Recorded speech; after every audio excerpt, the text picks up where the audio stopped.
Hallihallo, ich freue mich riesig. Du hast eingeschaltet. Wupp, wupp. Heute geht es um ein ganz cooles Thema, nämlich um das Thema Pferde führen und wie man das richtig macht. Und als allererstes mal, was dich in diesem Video erwartet. Und zwar gehe ich einmal darauf ein, was die 5 häufigsten Fehler beim Führen sind, dann wie du dein Pferd richtig führst, was du machst, wenn dein Pferd stehen bleibt und was du machst, wenn dein Pferd an dir vorübergeht. Yeah, also ich freue mich riesig. Let's get into it. Also, und zwar die 5 größten Fehler beim Führen und wie du sie besser machst. Dauerhaft am Strick ziehen ist eine Sache, das machen sehr viele, keine gute Idee. Auf der Höhe der Schulter des Pferdes laufen, auch not so good. Das ist eine große Frage, wo soll man denn eigentlich laufen? Gehe ich gleich drauf ein. Das Pferd dauerhaft hinter sich herziehen, auch keine gute Lösung, weil das Pferd nichts lernt und es immer bei der Situation bleibt. Anhalten, wenn das Pferd anhält. Auch ein Punkt, den viele Leute so umsetzen, sorgt meistens dafür, dass das Anhalten zunimmt.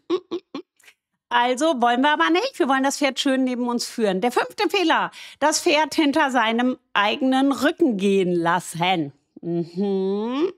So, also wir wollen uns einmal anschauen, ich habe ganz viele Videos zusammengestellt, wie man es macht, wie man es nicht macht, was man tun sollte, was man nicht tun sollte. Also schauen wir einmal in eine kleine Bilderkollektion.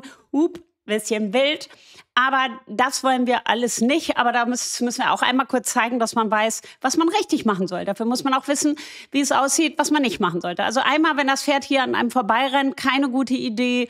Wenn man dauerhaft zieht, wird oft Druck ausgeübt. Auf dem Kopf wollen Pferde nicht so gern. Manchmal fangen sie an zu steigen, reißen sich los. Das sind so Sachen, die wollen wir nicht so gerne. Und die große Frage ist, wie machst du es richtig und wie kannst du all diese Situationen vermeiden? Also hier sehen wir einmal, wie es richtig ist. Hier ist jetzt zwar der Strick so ein bisschen durchgezogen, also der ist nicht richtig eingeklickt, das siehst du, da ist der Verschluss nicht dran. Aber das ist nur, weil wir ganz viele Pferde rausführen und wenn mal was passiert, dass man das Pferd loslassen kann. Aber das willst du in deiner täglichen Situation nicht haben. So, hier sieht das Gleiche noch mal ein bisschen anders aus, wenn mehrere hintereinander kommen. Also, was siehst du? Du siehst, dass der Pferdekopf immer so ungefähr neben der Schulter des Menschen ist. Manchmal ist man ein Hauch davor, ein Hauch dahinter. Das ist ja ein lebender Prozess, da kann man nicht so ganz starr sein. Aber in der Regel, general speaking, will man den Pferdekopf neben der eigenen Schulter haben. Abstand zum Vorderpferd lassen. Das Pferd sollte nicht an einem vorbeigehen und es sollte sich auch nicht zurückfallen lassen. Dann bist du immer am sichersten. Wenn du auf der Höhe der Schulter läufst, also eins dieser häufigsten Fehler, dann kann passieren, wenn das Pferd vorläuft, dass du auch, wenn das austritt oder Angst bekommt, weil was in der Hinterhand ist, dass man das Bein abbekommt und das möchte man nicht. Man möchte auf jeden Fall sicher sein.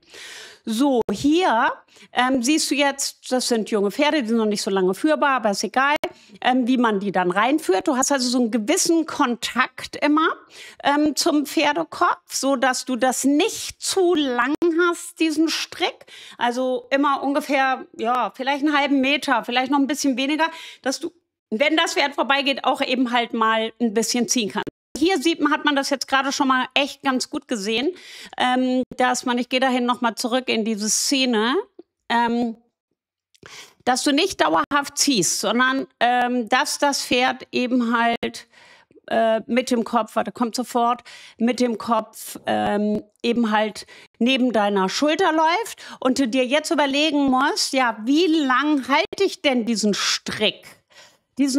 Also du willst hier nicht dauerhaft ziehen, aber guck mal, so viel würde ich dem Pferd erlauben, vielleicht noch ein bisschen mehr. Musst du jetzt diesen gefalteten Strick wegdenken, du hast da einen richtigen Strick dran, hältst dann hier ungefähr die Hand. Die Länge bestimmt, wie weit du das Pferd vorlässt und auch wie weit du das Pferd zurücklässt. Und da willst du auf keinen Fall dauerhaft dran ziehen, sondern du willst immer wieder dafür sorgen, dass das loslässt und das nicht so doll am Kopf gezogen wird. Hier sieht man das also auch ganz gut. Kopf des Pferdes auf der Höhe der Schulter und guck, da wird überhaupt nicht dran gezogen. So ist perfekt. So weit Vielleicht will man das Pferd aber vor und zurückgehen lassen, die Hand schön locker, nicht so verkrampft und dann kannst du so das Pferd entsprechend immer neben dir halten. Nicht zu weit vor, dann merkst du, wenn der Strick sozusagen sein Ende erreicht und nicht zu weit zurück. Hier sieht man das nochmal bei einem voll ausgebildeten Pferd. Und zwar auch hier super schön, Svenja aus Berlin. Übrigens, die ganzen Leute, die man immer so in den Videos sieht, sind alles Leute, die bei uns in den Lehrgängen sind. Svenja ist zertifizierter IBEC-Trainer, die bilden Pferde aus, also sind mit mir auch viel unterwegs und trainieren Pferde und darum sind das immer viele wechselnde Leute in den schönen Andrea Kotsch Academy Shirts. Kannst dich auch ausbilden lassen, wenn du willst. Also, auf jeden Fall hier sieht man, es wird nicht dauerhaft gezogen, schön den Strick etwas loslassen, dass er nicht zu eng ist, schön ungefähr neben dem Kopf des Pferdes gehen. Manchmal ist man, wie gesagt, jetzt geht man zuerst vor. Man muss, das ist das Allerwichtigste, du musst den ersten Schritt machen. Das Pferd steht neben dir. Nicht nach vorne ziehen und erwarten, dass das Pferd von alleine losgeht, sondern du stehst und jetzt musst du den ersten Schritt machen. Das nennt sich diskriminativer Hinweisreiz für das Pferd, dass du vorgehst und es einen Hinweis hat, dass es, was als nächstes passiert. Und dann wird es, wenn du es gut ausbildest, eben halt dann losgehen. Und dann fängst du es aber sozusagen hier wieder ein, wenn du einen Schritt vorgegangen bist, das Pferd kommt und dann wieder mit dem Kopf an deine Schulter kommen kann, damit ihr dann zusammen gehen könnt. Ihr könnt euch auch ruhig dem Tempo des Pferdes anpassen. Also Stricke nicht zu eng, nicht zu fest, nicht dauerhaft ziehen und immer so ein bisschen ausbalancieren. Aber más o menos sollte man eben halt im Kopf haben, dass man auf jeden Fall nicht dauerhaft zieht, sondern immer nur in bestimmten Situationen zieht. So wie hier jetzt zum Beispiel. Also, das Pferd, das ist ein Konflikt, in den du manchmal reinkommst dann. Vielleicht auch, wenn du in der Reitschule bist, das Pferd gehört dir nicht, das Pferd ist nicht so gut ausgebildet oder so. Und du willst es korrigieren und wissen, wie du es richtig machst. Hier ist jetzt in diesem Fall das Pferd stehen geblieben. Die Distanz zum Menschen ist jetzt entstanden, weil wenn das Pferd stehen bleibt, bleibst du nicht sofort stehen, sondern du machst noch einen Schritt weiter.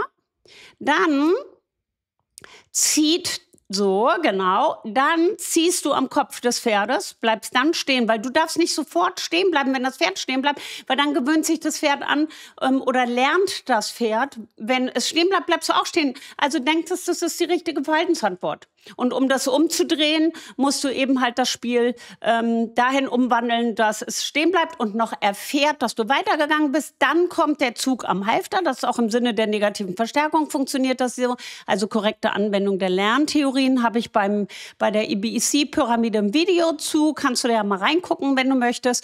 So, und dann ziehst du. Und wenn das Pferd jetzt nicht kommt, kannst du in einem ganz leichten Bogen laufen. Genau. Und daraufhin kommt der Schritt nach vorne. Und dieser leichte Bogen, IBEC-Pyramide, Video, interspezifische Kommunikation, Gruppe 1 und Gruppe 2 erkläre ich da. Kannst du mal reingucken. Und dann, wenn dich das sehr interessiert, warum das so ist. Aber erstmal für dieses Video abspeichern. So ist der richtige Weg. Dann kommt das Pferd nach vorne und dann, das Allerwichtigste, den Strick wieder ruhig loslassen. Dass du nicht dauerhaft ziehst, weil wenn du dauerhaft ziehst, macht das Pferd ja überhaupt nicht die Erfahrung, dass der Strick, der Druck am Kopf sich auch mal entfernt. Jetzt wartet dieses Pferd da vorne, bis das andere ungefähr auf dieser Höhe angekommen ist, damit dann alle zusammen schön entspannt in den Stall kommen. Super, also so, wenn du es so machst, ist optimal. Hier habe ich dir jetzt mal ein Beispiel reingemacht beim Pferd, was jetzt nicht nach vorne losgehen möchte. Das hat ein bisschen Angst vor irgendetwas. Es ist noch ein Pferd, was noch nicht so viele Dinge im Leben kennengelernt hat. Hier steht ein Auto, ein Hänger, vielleicht also irgendein Reiz, den es wahrgenommen hat. Und jetzt der Schritt nach vorne. Das Wichtigste ist, zieht und es lässt los. Das ist der Schlüssel zum Erfolg beim Führen von Pferden. This is how you do it. Weil dann erfährt das Pferd, oh krass, ich bin mitgelaufen, dann bin ich stehen geblieben, ich bin mitgelaufen, es war total angenehm am Kopf. Ich bin stehen geblieben, dann hat es gezogen am Kopf. Ich konnte kurz nachdenken, was soll ich machen? Warte mal, vorwärts, rückwärts, rechts, links, oben, unten. Gibt noch 6 Himmelsrichtungen, in die das Pferd gehen kann. Dann probiert es natürlich das Einfachste aus, außer es hat Angst vor etwas vorne. Aber das ist ja hier nicht der Fall und in der Regel nicht der Fall. Das ist eher die Ausnahme. Macht einen Schritt nach vorne und dann fällt es, oh krass, als ich das gemacht habe, war der Druck am Kopf weg. Hier bleibt wieder stehen, Druck am Kopf, im leichten Bogen. Es kommt ein Schritt nach vorne, nachlassen, wenn er richtig nach vorne kommt. Bumm, und wieder zurückziehen auf die andere Seite und immer wieder nachlassen zwischendurch. Das ist das Allerwichtigste. Dann mal positiv verstärken oder wenn es auch ein bisschen Sorge hat, dass da irgendwas ist, was es im Auge behalten muss, wo es vielleicht ein bisschen Angst vor hat. Genau, ja, das ist so eine coole Bewegung hier von Svenja. Das ist echt cool ausgebildet. So, Achtung. Hier lobt sie es. Hier geht sie los. Es zieht. Das Pferd kommt ein bisschen und sie lässt nach. This is the key. Und nachlassen. Und dann, wirst du jetzt sehen, nimmt das Gehen an der Schulter zu. Und dann einfach ganz normal weitergehen und nicht mehr weiterziehen, sondern schön darauf achten, die Hand wegzumachen. Wenn du Pferde hast, die ein bisschen langsamer gehen, dann passt dich ruhig dem Tempo an. Das kann man umtrainieren, aber hier geht es ja jetzt eher in diesem Video darum, die wichtigsten Fehler, die man vermeiden kann und wie man eben richtig führt. Hier ist jetzt ein Pferd, das ist ein bisschen flotter unterwegs. Da siehst du schon, das läuft gut mit, stramm mit, läuft nach vorne. Und auch hier Kopf an der Schulter. Und hier will das nicht stehen bleiben. Auch wieder den gleichen Impuls. Ja? Es geht nach vorne, den Impuls setzen, mal anhalten und wieder losgehen. Aber dass man wirklich immer darauf achtet, ungefähr den Kopf auf der Höhe der Schulter zu lassen. Da seid ihr immer am allersichersten. Da kann euch einfach nichts passieren und dann das Anhalten üben, vielleicht auch mal kurz streicheln oder hier in dem Fall sind vielleicht auch ein paar Fliegen unterwegs und so weiter. Und losgehen, als erstes selber losgehen, diskriminativer Hinweisreiz. Dann weiter nach vorne, kommen, genau. Okay, weitergehen, nicht stehen bleiben, wenn die direkt stehen bleiben, sondern immer schön flüssig weitergehen. Wenn das Pferd stehen bleibt, noch einen Schritt machen, dann zieht es, dann wieder nachlassen und das noch ein paar Mal wiederholt üben. Und dann wird es mit dem Führen immer besser. Hier, genau, jetzt will das weitergehen. Gegenziehen und versuchen selber stehen zu bleiben. Ich spiele da noch mal zurück. Achtung, so. Stehen bleiben. Das Pferd soll stehen bleiben. Okay, wunderbar. Drüber streicheln. So. Und jetzt will das Pferd losgehen. Nicht losgehen lassen. Also losgehen lassen schon, weil es geht ja los. Macht jetzt schon den Schritt, ja. Kann man nicht sagen, nicht, dass losgeht, weil es ist ja schon losgegangen. Aber man sieht, wie Anna, auch zertifizierter IBC-Trainer hier, wie Anna sich schon breitbeinig hinstellt. Nee, warte mal, ich kann nicht halten. Wenn jetzt natürlich ein Drama passiert ist, weil da ist was umgefallen oder so, ja, dann ist das was anderes. Das Pferd hat sich erschreckt und ist losgesprungen, aber das haben wir ja nicht. Hier geht es ja um richtig führen. Und nicht, wie ich ein unadäquates Verhalten eines Pferdes umtrainiere. Das ist dieses Video ja hier nicht gedacht. So, aber jetzt genau dagegen und anhalten das Pferd. Jetzt versucht sie noch mal kurz so, ob sie es rückwärts richten kann, kriegt sie aber nicht hin. Dann, ich zeige diese eine Szene noch mal. Ich finde die so super. Und das macht das Pferd ja jetzt im Ansatz, ja? Ihr braucht also nicht warten, bis das Pferd schon 5 Meter... Nein. Sie wollte rüber auf die andere Seite. Das Pferd wollte losgehen. Sie sagt ihm nein, jetzt stehen bleiben. Wenn ich so rüber gehe, gehe ich nur auf die andere Seite. Gehe ich nicht los. Vielleicht hat das Pferd auch falsch dekodiert und hat gedacht, soll losgehen daraufhin. Darum immer wohlwollend bleiben. Ne? Das Wichtigste. Anhalten, dann geht sie rüber auf die andere Seite. Dann streichelt sie das Pferd da nochmal. Wir üben, stehen bleiben. Du kannst auch mit jedem Pferd einfach, und dann sie geht los und das Pferd geht hinterher. Du kannst auch jedes Pferd einfach nehmen und mit denen das mal üben. Es gibt viele Pferde, die sich nicht so gut führen lassen. Und hier jetzt schön ein bisschen zurückhalten. Moment. Nee, nicht schneller werden, nicht schneller werden. Und dann kann man das eben halt entsprechend kontrollieren. Und das Endergebnis, wie das dann eben halt aussehen soll, wenn das Pferd das alles richtig macht. Hier ist jetzt jetzt in der weiteren Ausbildung das Pferd. Hier ist ein bisschen so eine Pfütze, ruhig mal ein bisschen empathisch auch irgendwo gucken lassen, ja. Das sind ja Lebewesen, die auch aufmerksam sind, eine hohe Wahrnehmung haben. Aber hier sieht man auch ganz toll, immer wieder nachgeben, nicht dauerhaft ziehen, wenn das Pferd das richtig macht, sondern immer wieder dafür sorgen, dass dieser Strick nachlässt, dass der Kopf des Pferdes auf der Höhe der Schulter ist, dass nicht zu weit hinter einem ist, auch nicht im Rücken ist.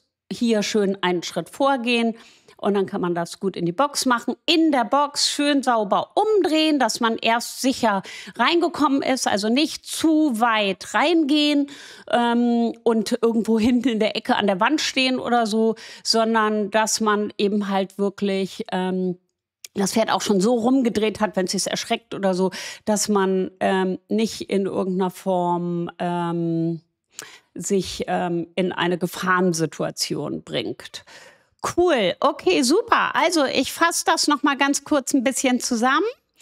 Also das Pferd mit dem Kopf an der Schulter lassen. Du musst den ersten Schritt nach vorne machen. Dann geht das Pferd los. Dann, diesen Raum musst du ihm auch geben, damit er den Hinweisreiz hat, dass er jetzt losgehen soll.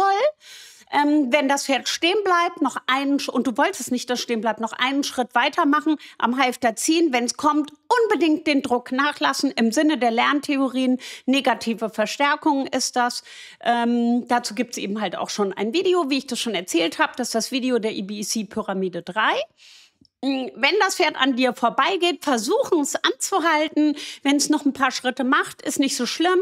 Anhalten und dann wieder korrigieren und so, dass du entsprechend dann losgehen kannst. Das ist das Wichtigste. Cool. Also, ich hoffe, das hilft dir und das hat dir ganz viel Spaß gemacht. Und wenn du noch mehr möchtest,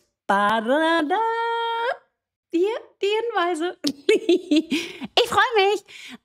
Schreib mir was in die Kommentare, ob es dir gefallen hat, ob es hilfreich war, ob du irgendwelche Fragen hast. Und du kannst natürlich auch Mitglied werden bei uns. Und dann kann ich dich auch durch deine Trainingsprozesse an deinem Pferd durchbegleiten. Also, viel Spaß beim Führen von Pferden und bis hoffentlich ganz bald. Deine Andrea Kutt, die wissenschaftlich basiert Pferde trainiert. Bis dann. Ciao.